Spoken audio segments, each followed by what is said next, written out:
नमस्कार, स्वागत है आपका। आप देख रहे हैं हमवतन टीवी और मैं हूं आपके साथ अजित कुमार। देश भर में यूजीसी को लेकर के एक राष्ट्रव्यापी आंदोलन देखने को मिला। हालांकि केंद्र सरकार के यूजीसी के नए नियम के बाद सुप्रीम कोर्ट ने भले ही इस पर रोक लगा दी, लेकिन इस पर मामला अभी भी शांत होता हुआ नजर नहीं आ रहा है, जिसका ताजा प्रकरण आज जेएनयू में प्रदर्शन में देखने को मिला। इसी मुद्दे पर हम बातचीत करने के लिए पहुंचे हैं। हमारे साथ महादेव सेना के संस्थापक अध्यक्ष पंकज नंदा हैं, जिनसे हम जानेंगे कि आखिरकार यूजीसी का जो नया नियम है, पूरा नियम आखिरकार क्या कहता है और किस तरीके से ये लोगों के हित के लिए है या फिर क्या है, और क्यों आखिरकार लोग इसका कुछ लोग समर्थन कर रहे हैं तो ज्यादातर लोग विरोध क्यों कर रहे हैं। पंकज जी, सबसे पहले मैं जानना चाहूंगा यूजीसी का जो नियम है वो आखिरकार बोलता क्या है। जो यूजीसी 2026 का नियम है जो लाया गया, जिस पर माननीय सर्वोच्च न्यायालय ने रोक लगा दी, वो बोलता था कि हिंदुस्तान को बांटो और हिंदुस्तान पे राज करो। राज किसका? अराजक तत्वों का। लेकिन सर्वोच्च न्यायालय ने इस पे संज्ञान लिया और भारत के विद्यार्थियों को बहुत बहुत बधाई। सारा श्रेय उन विद्यार्थियों को जाता है। ज्यादातर जो विद्यार्थी ओबीसी, एससी, एसटी इस परिवारों से आते हैं, उन्होंने भरपूर इस एक्ट का विरोध किया।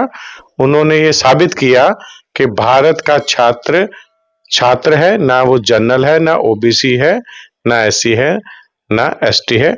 उसको पढ़ना है, लिखना है, आज के वैज्ञानिक युग में आगे बढ़ना है और पूरे विश्व पर अपना परचम लहराना है। अगर हम बात करें, क्योंकि खास तौर से देखने को मिला यूजीसी का नियम जब आया तो हमारा जो देश है अलग अलग जातियों में बंट गया, चाहे वो हम स्वर्ण समाज की बात करें या फिर दलित समुदाय की बात करें।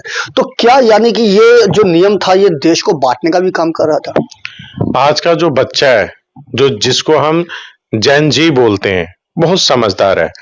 और मैं ये बिल्कुल विश्वास के साथ कहना चाहता हूं कि आज तक अगर भारत की तरक्की नहीं हुई थी तो अब भारत वाकई में ही एक विकसित देश बनेगा और पूरे विश्व पर राज करेगा, क्योंकि आज का जैन जी, आज का विद्यार्थी नौजवान इतना समझदार है। उसने ये पुरानी कुरीतियों को जो जातों पातों में बांटते थे उसको नकार दिया, खत्म कर दिया।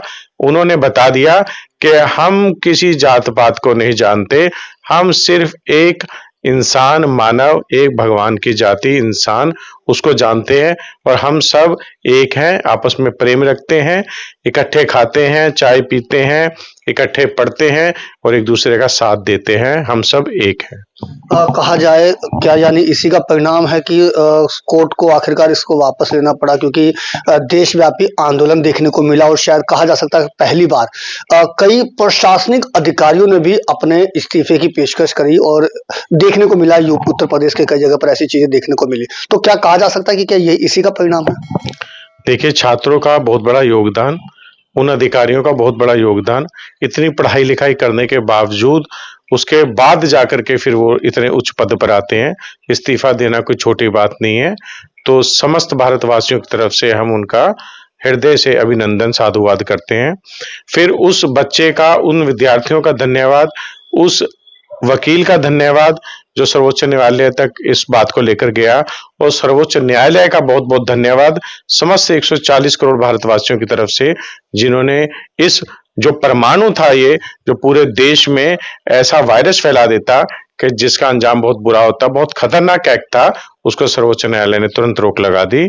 और जात पात को बच्चे, बिल्कुल भी विद्यार्थी ना बंटना चाहेंगे। हमारे आदरणीय प्रधानमंत्री जी ने भी कई बार कहा कि हम एक हैं तो सेफ हैं। वो एकता यही है कि हम किसी जात को नहीं जानते, हम सिर्फ एक शक्ति को जानते हैं, विद्या की शक्ति को और आगे बढ़ने की शक्ति को। क्या कहा जा सकता है कि जो केंद्र सरकार ये जो कानून लेके आई थी, कहीं ना कहीं इस कानून से केंद्र सरकार बैकफुट पर आई, या फिर ये भी कहा जा सकता है कि ये राजनीतिक एजेंडा था? राजनीतिक एजेंडा तो इसको नहीं कह सकता, लेकिन ये है कि शिक्षा मंत्रालय से कहीं ना कहीं चूक हुई और उसकी जो कमेटी, यूजीसी के जो कमेटी, जिन सदस्यों ने इस निर्णय को लिया, वो सबका निर्णय नहीं था। वो कुछ लोगों का, एक दो लोगों का व्यक्तिगत निर्णय हो सकता है, लेकिन वो पूरी सरकार का निर्णय नहीं था, क्योंकि सरकार में बहुत सूझबूझ वाले व्यक्ति बैठे हैं जिन्हें पता है कि भारत के हम वासी हैं, भारत को ऊंचाइयों पे लेके जाना है और वो भारत के लिए बहुत कुछ कर रहे हैं। माननीय प्रधानमंत्री जी के नेतृत्व में भारत बहुत विकसित हुआ, तो ये निर्णय कुछ एक दो लोगों की गलती के कारण हो गया और इसको बैकफुट पे लेना ही अच्छी बात थी। तो कभी गलती हो जाए तो सरकार उसकी जिम्मेदारी प्रधानमंत्री पे न डाले, जिस व्यक्ति से गलती हुई है उसको आगे आकर के माफी भी मांग लेनी चाहिए और बैकफुट पे ले भी लेना चाहिए। इसमें अपनी गलती को मानना जो है एक गुण होता है, ये गुनाह नहीं होता, ऐसा हमारे गुरुदेव ने हमें बताया। ये बहुत बड़ी एक इच्छा शक्ति चाहिए, यदि गलती हो जाए तो उसको माफी मांग लो और वापस कर लो, तो वो गुण माना जाएगा, गुनाह नहीं माना जाएगा। लेकिन अगर हम बात करें, क्योंकि अगर इसका ताजा उदाहरण देखें तो पहले केंद्र सरकार कृषि कानून लेके आती है, जब किसान लोग जो है इसका विरोध करते हैं तो लंबे समय बाद वही सरकार उस कानून को वापस लेती है। पहले जब कानून लाती है तब भी पीठ थपथपाती है, वापस लेती है तब भी पीठ थपथपाती है। अगर दूसरे उदाहरण में अगर हम बात करें तो जीएसटी का नियम आता है, 4 अलग अलग परसेंटेज के आधार पर आता है, उस समय भी केंद्र सरकार पीठ थपथपाती है। कई सालों बाद जब जीएसटी में बदलाव होता है और कई ऐसे परसेंटेज जो 28% का जो था वो वापस लिया गया, उस समय भी पीठ थपथपाती है। और अब ये सरकार नया नियम लाई और सुप्रीम कोर्ट ने जब वापस किया तो उस समय भी सुप्रीम कोर्ट की कहीं ना कहीं तारीफ की जाती है। तो ये क्या, यानी केंद्र सरकार का एक नया कुछ एजेंडा बन चुका है लोगों को कहीं ना कहीं कि कानून लाना फिर बाद में वापस भी लेना और उसमें भी पीठ थपथपाना। कृषि कानून जो लाए थे वो तो देश हित में था, लेकिन उसमें जो जनता तक ये बात समझाने में इनसे चूक हो गई और जनता की भागीदारी, खासकर किसान नेताओं की, किसानों की भागीदारी रखनी चाहिए थी। उनसे विचार विमर्श करके जो खामियां थी उसे दूर करके इसे लागू करना चाहिए था। इस बात को हम मानते हैं कि वो एक इस तरह से लागू करना बड़ी चूक थी, जिसके कारण जो कुछ हालात भी बिगड़े थे, बहुत लंबे तक उसका सामना करना पड़ा। और जहां तक जीएसटी की बात है, जीएसटी में उन्होंने जो दरें लागू की थी उसके ऊपर एक स्टडी की और ये सराहनीय है कि सरकार ने उसको फिर जो इस तरह से स्लैब कर दिया कि लोग भी उससे खुश हो गए। और किसान जो कानून था उसको भी सरकार ने लागू नहीं किया जब देखा कि जन आक्रोश है, क्योंकि पंजाब के कुछ क्षेत्रों में कुछ विपक्षी दलों ने जो सरकार को अपना नहीं मानते या नीचा दिखाना चाहते थे, उन्होंने जो है बातों को बढ़ा चढ़ा करके लोगों को बड़ा भरगलाया, फुसलाया और गलत जानकारी दी। तो वो इस आंदोलन का एक कारण था। और बाकी जो यूजीसी एक्ट है, इसमें भी मैं ये मानता हूं कि सारा दोष संपूर्ण जो नेता हैं हमारे यशस्वी प्रधानमंत्री जी, उनके ऊपर नहीं लगाना चाहिए, क्योंकि हर मंत्रालय की अपनी जिम्मेदारी होती है। तो कमेटी से कहीं ना कहीं गलती हुई।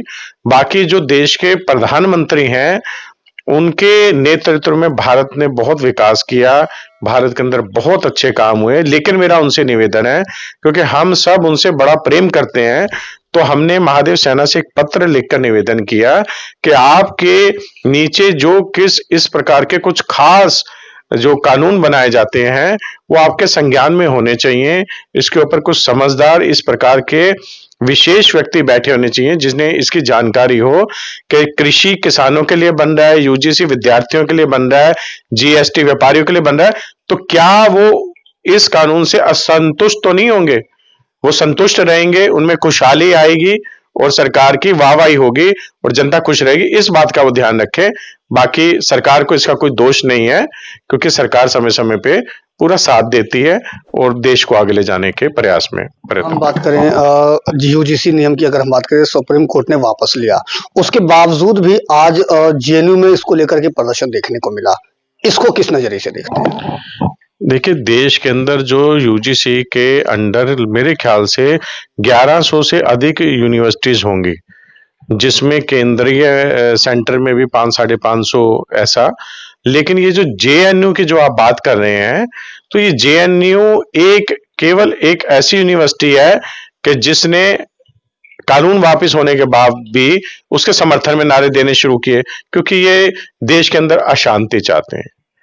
ये किसी प्रकार से वहां पर भी पढ़ने वाले विद्यार्थी हो सकते हैं, उनको दबा दिया जाता है। लेकिन जो वहां पर विपक्षी दलों के और देश विरोधी ताकतों के जो लोग वहां घुसे हुए हैं विद्यार्थी बन करके, वो हिंदुस्तान को खुश कहां देखना चाहते हैं। आपने देखा पूरे भारत के अंदर हर राज्य का विद्यार्थी, एक छात्र एक विद्यार्थी बना और उसने यूजीसी एक्ट को वापस लेने के लिए कहा और यूजीसी एक्ट वापस हुआ, उस पर रोक लग गई। लेकिन जेएनयू के स्टूडेंट्स की तरफ से आवाज निकलेगी तो देश विरोधी निकलेगी, चाहे वो प्रधानमंत्री जी के लिए अपशब्द निकलेंगे, चाहे वो भारतवासियों के लिए निकलेंगे, हिंदुस्तान की धरती के लिए निकलेंगे। और वो बड़े खुश थे कि ऐसा एक्ट आए और देश के अंदर बवाल मच जाए, कत्लेआम हो, लोग असंतुष्ट हो, आंदोलन हो, सरकार का तख्ता पलट हो जाए। उनके तो कलेजे पे सांप लेट गया कि ये देश के अंदर इतना बढ़िया सिस्टम कैसे हो गया। सर्वोच्च न्यायालय ने इतना बढ़िया जो है किस प्रकार से आदेश जारी कर दिया कि उस पर रोक लगा दी। उनको तो नींद नहीं आ रही है, क्योंकि अब हिंदुस्तान खुशहाल है, वो देश की खुशहाली को नहीं देखना चाहते हैं। तो जेएनयू वालों की तो बात ही करना अलग है, उनको तो आप देश विरोधी ताकतों से मिलाएं और वो हिंदुस्तान में रहते हुए भी नमक हराम है, हम ये कहना चाहेंगे। तो ये थे हमारे साथ महादेव सेना के संस्थापक अध्यक्ष पंकज नंदा, जिन्होंने यूजीसी नियम पर विस्तार से चर्चा की। दिल्ली से अपने सहयोगी फिरोज हसन के साथ अजीत कुमार, हमवतन टीवी।